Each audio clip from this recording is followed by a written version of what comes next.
أسعد الله يومكم بكل خير ومحبة أينما كنتم أحبتي المشاهدين الكرام من قناة التاسعة الحرة الإخبارية. حياكم الله وأهلا وسهلا بكم في برنامجنا ليلى والمواطن. لكن هذه الحلقة تختلف عن باقي الحلقات، وهناك موضوع شيق وهناك موضوع مثير للجدل سوف نأخذه بعد قليل. معكم في الإعداد والتقديم أنا ليلى البابلي، ومعي على الهواء مباشرة ذو الفقار الجبوري ومساعد المونتير فاطمة سلمان.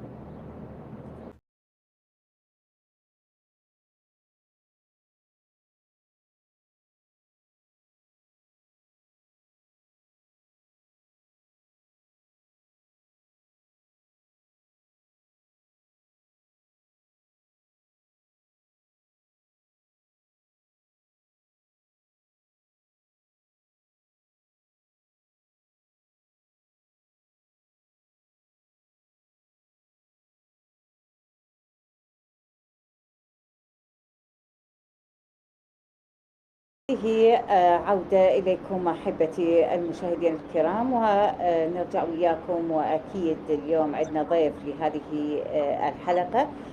الضيف هو الأستاذ قاسم القريطي، محلل اجتماعي. لدينا الكثير من الأسئلة يا أستاذ قاسم، وإحنا طبعا نقول لك إنه اليوم حلقتنا لضيف البرنامج هي كانت مختلفة تماما عن بقية الحلقات. هذا اليوم راح نتناول انه ضجة منع بيع المخدرات واستيرادها، وخلي نرحب بيك ونقول لك حياك الله واهلا وسهلا بك يا استاذ قاسم. بسم الله الرحمن الرحيم. اهلا وسهلا بك ست ليلى، ست ليلى البابلي الاعلام المميزه، التي احنا طبعا متابعين لك وللبرامج، برامجك المميزه طبعا. وشكرا لك وشكرا للمواطن العراقي اليوم حتى يتيح لنا الفرصه، وشكرا للكادر المميز عندك اتاحه الفرصه لتوضيح بعض الامور للشارع العراقي. شكرا. حياك الله استاذ قاسم، واكيد احنا قناتنا وبرامجنا هي بيكم والكم تكبر، واكيد احنا نحتاج التعاون حتى نرتقي بالافضل ونقدم كل ما يخص المواطن. أستاذ قاسم، كيف ترون وجود القانون في الدستور العراقي بمنع وحظر بيع واستيراد المشروبات؟ هناك قرار ينفي منع وبيع المشروبات الكحولية؟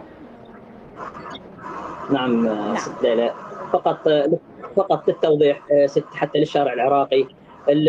الماده هي اللي تكون موجوده في الدستور العراقي، الماده اللي هي تقر وتكون موجوده بالشرع. والقرار ممكن ان يتخذ من الحكومه، يعني من الحكومات بصوره يعني، والحكومه العراقيه. نعم. فحتى للتوضيح بالنسبه لها لا توجد ماده قانونيه، بمنع استيراد او منع تداول المشروبات الكحوليه خاصه في الدستور العراقي. شنو ليش؟ لانه اصلا احنا مجموعه، صحيح احنا مجتمع اسلامي، ولكن احنا مجموعه من الطوائف موجوده في العراق، ويعني مكونه مجموعه خليط يسموه فسيفساء جميله، اخوتنا المسيحيين والطوائف الاخرى طبعا كلهم. فاحنا فقط الحكومه كانت تضع ماده بالدستور لفرض ضريبه دائما تزود مبالغ الضريبه، ضريبه قويه على استيراد المشروبات الكحوليه، وذلك لمنع تداولها او للحد من عندها، كونها ظاهره غير صحيه في المجتمع، كون احنا مجتمع اسلامي. طبعا هو هذا القرار تصور هذا متخذ من فتره طويله، ولكن سابقا لم يفعل هذا القرار، وحاليا الرئاسه الجديده قامت بتفعيل القرار. استاذ قاسم، قلت بما انه احنا دوله اسلاميه تمنع الخمور وغيرها، احنا هنا عندنا اليوم الكثير من الامور السلبيه اللي تخص واقعنا المجتمعنا الديني بالتحديد، تمنع انه تداولها، وهوايه هي عندك كدوله اسلاميه مثل ما ذكرت حضرتك انه هناك مراكز للمساج وغيرها، هذه اكيد هي تمنع وما محببه ان تكون في دوله الإسلامية مثل العراق وغيرها من الدول الإسلامية. إيش معنى اليوم إنه سلط الضوء على المشروب الكحولي وترك هذه الأمور اللي هي وأكثر ضرر على المواطن؟ طبعا ستة يعني بس للتوضيح، نعتبر احنا برأينا يعني رأي الشارع العراقي اغلب الشارع العراقي، يمكن شفتي صار اكثر من 3 أيام هو هذا الموضوع تداول في جميع القنوات الفضائية والقنوات العالمية وغيرها. انا يعني كوجهة نظر، يعني كوجهة نظر الي او الاخرين، انه الموضوع هذا موضوع القرار، طبعا هو قرار مو ماده، يعني قرار مو ملزم. احنا هم نناشد ايضا المحكمه بمنع تنفيذ هذا القرار لوجود اثار سلبيه، كون العراق مجموعه من الطوائف، يعني ليس فقط الطائفه الاسلاميه وغيرها، فالموضوع يعتبر غير صحيح ولا يوجد لديه اي مبرر. زين، واذا نريد نتحدث احنا مثلا على المشروبات الكحوليه او المنع مالتها وكذا، يمكن احنا هاي الفترات كلها احنا شفنا بتقارير هوايه تطلع بالقنوات، تقارير بالفضائيه وغيرها على وجود بعض المشروبات الغازيه، يمكن الحلويات، المواد الغذائيه، بعض المواد المستورده هي بها ضرر اكثر من المواطن وادت الى وفاه يعني اغلب المواطنين يعني. فاذا اذا على هاي الحاله او مثلا او يمكن اذا نريد نمنع الاستيراد، نمنع هاي الامور، نمنع هاي المواد الكحوليه، طبعا هو الماده انت الفكره بمنع اي ماده هو الضرر على المواطن وقد تؤدي الى هلاكه او الى الموت.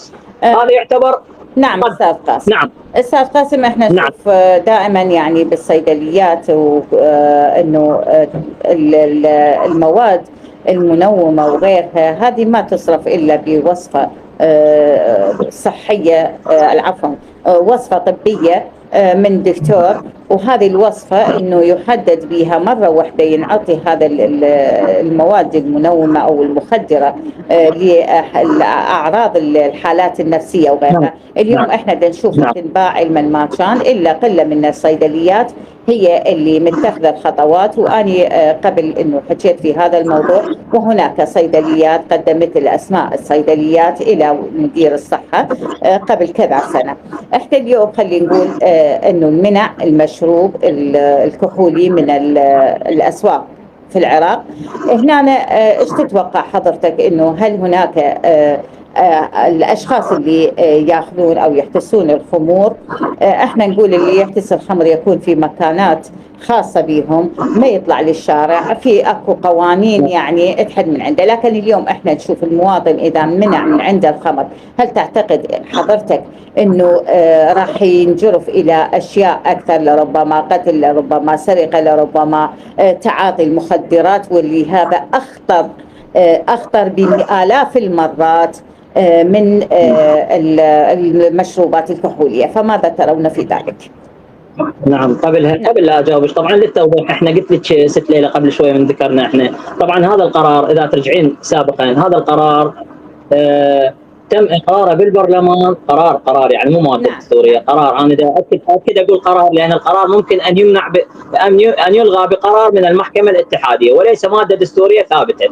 فهذا القرار في 2016 تم اقراره ورفعه الى رئاسه الجمهوريه، وطبعا في حينها رئاسه الجمهوريه كون انه هذا ياثر يسوي مثلا فد اثار على الشارع العراقي او يمكن يفتح الراي العام او غيره، فما صادقت عليه رئاسه الجمهوريه.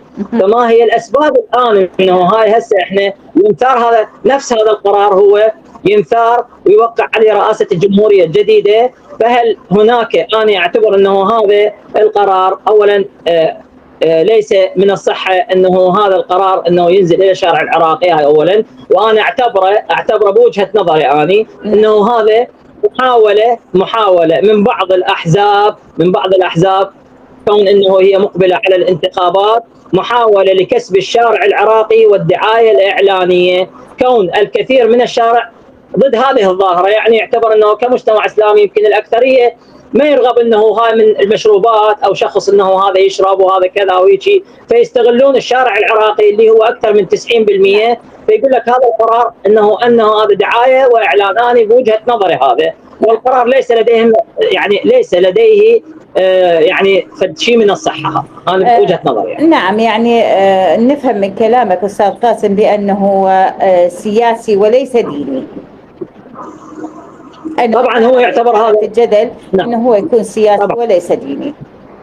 طبعا لانه قلت لك انا هسه ذكرناها احنا، لو يعتبر هذا الموضوع احنا عندنا في الدين اي شيء يؤدي الى ضرر، اي شيء يؤدي الى ضرر الانسان ويؤدي الى التهلكه او الموت، هذا يعتبر بضرر ويمنع منه شرعا ودينيا، يعني هذا كذا. فاذا نقول هيك قلت لك اياها، احنا عندنا يعني اكو هواي امور يعني ممكن تصير سخريه بالامور، يعني احنا بعض المواد الغذائيه قلت لك هي تؤدي الى تسمم وقتل وموت، ممكن اكو بعض الحلويات بعض المواد زين. انت اذا هذه الحاله انا انطيك فكره معينه، احنا اذا نريد نمنع شيء يؤدي الى ضرر، احنا يوميا الالاف نسمع الالاف من الحوادث المروريه على الشوارع، والالاف يعني اللي دا يموتون. زين هل نقدر نمنع تداول انه سياقه السياره في الشارع كونها تؤدي الى ضرر وقتل المواطن؟ نعم. هذا تقريبا مشابه الى الموضوع هذا. فلليوم اني اتصور لليوم ما سمعنا، ولو هذا مو تشجيع، يعني هذا مو تشجيع من عندي، يعني احنا فقط كوجهه نظر ننقلها للمواطن العراقي، بس احنا ما سمعنا فد يوم انه مواطن مات من المشروبات الكحوليه، ولكن دا نسمع يوميا من المخدرات وغيرها. هذن اللي مصاحبه انا متاكد اذا منع هذا القرار راح يؤدي الى انتعاش سوق المخدرات في الشارع العراقي. اكيد هذا واضح، واكيد راح الكل انه هو راح يلتجئ لهذه الطريقه، وراح تصير يعني اعتقد انه هي راح تكون كارثه اكبر، لان المخدرات اكبر واعمق ضررها. والكل هو يعني ما يخفى عليه انه مفعول المخدرات هو اكثر، وما يقدر احد انه يترك المخدرات، في حين انه المشروبات الكحوليه من الممكن انه المواطن او المستهلك يقدر يتركها. استاذ نعم. قاسم، ماذا ترون؟ هل هي تصدير للحريات؟ هذا القرار هو تصدير لحريات المواطن العراقي؟ طبعا هذا القرار انا اعتبره قلت لك اياها، اولا هو ظاهره غير صحيه في مجتمعنا، لانه يعني وهذا القرار قلت لك اياه انا الابعاد الاولى انا اعتبرها الابعاد الاولى له اللي هي رقم واحد هي محاوله كسب الشارع العراقي فقط، لانه قلت لك اياها هذا فقط شغله اعلاميه مدروسه، ونناشد من خلالكم المحكمه الاتحاديه زين بمنع تنفيذ هذا القرار لاثار في المجتمع العراقي. وانطيك فكره يعني ابسط فد شيء بسيط يعني. نعم. احنا يعني دائما معرضين الى زيارات من الدول الاخرى، الدول الاجنبيه اللي هي تتداول هاي المشروبات الكحوليه. نعم. واكو بعض المسؤولين اللي يجون من الخارج هو جايب وياه هاي المشروبات، يعني هاي المشروبات احنا هل صحيح، انا اسال الحكومه، هل صحيح انه انت امنع انا هذا الموضوع ان يتداول بداخل العراق، اخلي الشخص يجي من برا بالطياره جايب وياه المشروبات الكحوليه، اني اساعد في ادخالها الى هذا؟ يعني هذا انت من منعت لازم تمنع الجميع. زين هذا الحاله ثانيه. هذا الشخص الاجنبي اللي راح يجي، هذا الشخص الاجنبي اللي هو زائر او يجي مثلا هنا منظمات او غيره. نعم. هذا من يجي هنا انت غير هذا السائح، نقول ابسط شيء السائح هذا من يجي انت وتمنعين عليه هذا المشروب مالته، تعطي هنا تعطي شربت، تعطي عصير، هو متعود على المشروبات. احنا دائما نشوف على مواقع التواصل الاجتماعي انه الكثير من الدول حتى الكيكه يحط بدل ما يحط مي، احنا نحط مي وحليب، هم يحطون مشروبات كحوليه، فهذا اكيد. احنا اليوم نقول ضرر المخدرات هو اكبر واخطر من ضرر المشروبات الكحوليه. كون المشروبات الكحوليه يعني حاسه احنا خلينا نشوف على واقع الحال انه بس مداخله وياك، يعني انا للفكاهه للامانه، يعني احنا كل الشارع احنا نعرف هذا الامر. نعم. يعني في كل العالم انا حتى اضحككم يعني. نعم. كل العالم يعني يشرب على مود يتونس ويرتاح. احنا عندنا المواطن العراقي يشرب حتى ينسى همومه، يعني همومه والحاجه مالته. يعني شلون استاذ قاسم احنا لازم الواحد اليوم المهموم متضايق يروح يشرب؟ لا يعني ينسى. لا هذا مو تشجيع. احنا الناس اللي دا تشرب، انا من الناس اللي انا انا ضد المشروبات، ضد الكحول، ضد الكذا، هاي الامور، ولكن منعه، انا اقول المنع يعني منعه هو من تداول هذا انت تجاوزتي على حريات الاخرين. انت قلت لك احنا مجموعه من الطوائف وليست طائفه واحده. انت تجاوزتي على حريات. انت اكو مثل يقول لك انت حريتك تنتهي عندما تبدا حريه الاخرين. نعم. فاني من اوصل انه اني اكبت، والله اني على مود اني اكبت حريه الاخرين وامنعهم من التداول. انت المسيحي يريد يشرب، الطوائف الاخرى يريد يشرب، وعندهم هذا يمكن هذا بديل الماء، يعني حتى بديل عن الماء، يعني مو بديل عن مو فقط للشرب يعني. نعم. يعني اتصور هيك. استاذ قاسم، ما هو السبب؟ اعتبره تجاوز للحريات. تفضل. ما هو السبب الحقيقي وراء هذا القرار؟ ذكرنا احنا اولا الماده اللي قلت لك اياها ماطول. طبعا هو لم يعني هذا ماطول لم يشرع. لو تشوفين انت تلاحظين القرار، اذا ترجعين تقريسه ليله ان شاء الله بعد هذا، او اذا تريدين زين، اذا تشوفين كل قرار كل قرار يصدر من البرلمان العراقي يجب ان يكون هناك بالاخير اكو بالسطر الاخير، اذا انت قاريه شوفي ملاحظه الامور. نعم. لازم اكو يسموها الاسباب الموجبه. يمكن تعرفيها هاي الامور. نعم. الاسباب الموجبه. هذا القرار الوحيد اذا ترجعي له هسه راح تلقين ما به الاسباب الموجبه. ليش؟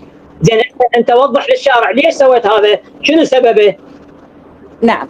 أستاذ قاسم، احنا في هذا الاتصال نشكر جنابك ونشكر تواجدك ويانا عبر الاتصال الهاتفي، وكنت ضيف عزيز علينا. هل هناك كلمة أخيرة تحب تنوه بها؟ وأتمنى أتمنى لا هي أخيرا توصلون مناشدتي اللي أنا ناشد جميع المسؤولين. نعم. زائدا المحكمة الاتحادية المعنيين كلهم بالإسراع في منع تنفيذ هذا القرار بسبب آثاره السلبية على المجتمع. كون إحنا نسيج مجتمعي وليس مجتمع إسلامي فقط. نعم. شكرا لكم. شكرا لك، حياك الله. شكرا لقناة التاسعة، وشكرا لك ليلى المميزة والكادر الكريم، وشكرا لكم. شكرا لك أستاذ قاسم وحياك الله، وشكرا لك على هذه المعلومات القيمة وهذا اللقاء. كنت ضيف عزيز على قناة التاسعة. خلينا ناخذ فاصل ونرجع وياكم.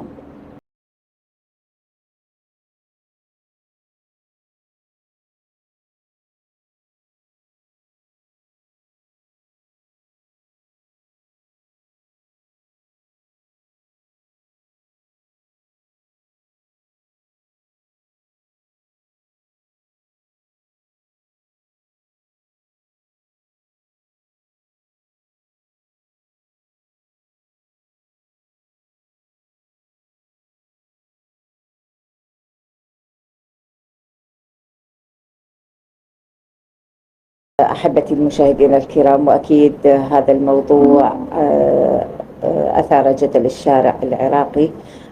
هناك الكثير ممن لا يحب أن يكون هذا القرار قيد التنفيذ. احنا نقول كرأي، وأجلنا الله من هذا المشروب وأبعدنا وإياكم. هذا القرار حقيقة احنا نقول له الدولة أو الحكومة المركزية والمحلية انه تلتفت الى المخدرات اللي هي تسبب ضرر اكثر من الخمور مراحل المتعاطي اكثر حالة انه يوصلها انه هو يحكي لا ارادي وينام وينتهي. اما فالمخدرات وما أدراك ما المخدرات. حقيقة المخدرات اللي يتعاطاها يكون مدمن. اللي يتعاطاها أولا هو يكون سارق، يعني باللهجة العامية حرامي، يقتل. وهواي من الحوادث واللي نشوفها في العراق بصورة عامة، يقتل أمه، يقتل أخته، يقتل زوجته، يقتل أبوه، ما عنده أي مانع أنه حتى هو نفسه أنه يأذيها. بالإضافة إلى أنه الاغتصابات أكيد هاي كلها وراء المخدرات. فيا حكومتنا المركزية، المشروب ما راح يسبب عائق إذا الشخص راد يسوي فعل. لكن انه احنا اليوم راح نحرف بعض الجمهور وبعض الناس ان يترك المشروب الروحي، راح يلتجئ على المخدرات. نتمنى انه تكون الدولة او الحكومة سلط الضوء على المخدرات اكثر من المشروب الكحولي. حقيقة كان اللقاء مع الأستاذ قاسم القريطي ممتع وشيق وأفادنا بالكثير، ووصلنا إلى نهاية حلقتنا لهذا اليوم، ليلى والمواطن، والتي كانت تختلف تماما عن البقية فيما يخص الشأن العراقي والشارع العراقي. حتى ألتقيكم في حلقة جديدة من ليلى والمواطن، معكم في الإعداد والتقديم ليلى البابلي، وعلى الهواء مباشرة ذو الفقار الجبوري وفاطمة سلمان. حتى ألتقيكم أترككم برعاية الله وحفظه. مرة في العراق